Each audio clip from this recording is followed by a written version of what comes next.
Hello again, Matt. Welcome back to math. We're going to start with our calendar. Let's look at our month first. What month are we in? Think. Right, it's October. Let's spell it together. Ready? O-C-T-O-B-E-R. October. All right, and what year are we in? Think. 2012. Good job. All right, let's say our shape pattern. Ready? Rectangle, circle, circle. Rectangle, circle, circle. Rectangle, circle, circle.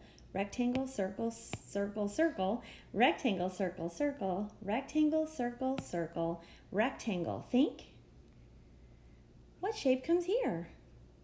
Right, it's a circle. So let me get one of those.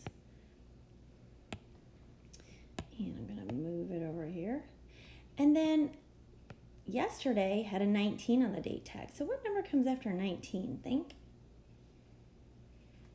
Right, it's 20.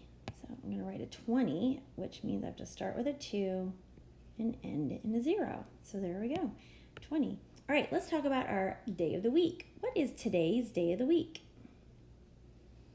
Well, to figure it out, we go to today's day tag, and then we go straight up, and right here is today's day of the week. What day is it? Right, it's Tuesday. Now, if I want to know what yesterday's day of the week was, I'm going to go backwards one. So what was yesterday's day of the week? Think. Right, yesterday's day of the week was Monday. All right, back to today. If I want to know what tomorrow will be, I go forward one. What will tomorrow be? Think. Right, tomorrow will be Wednesday.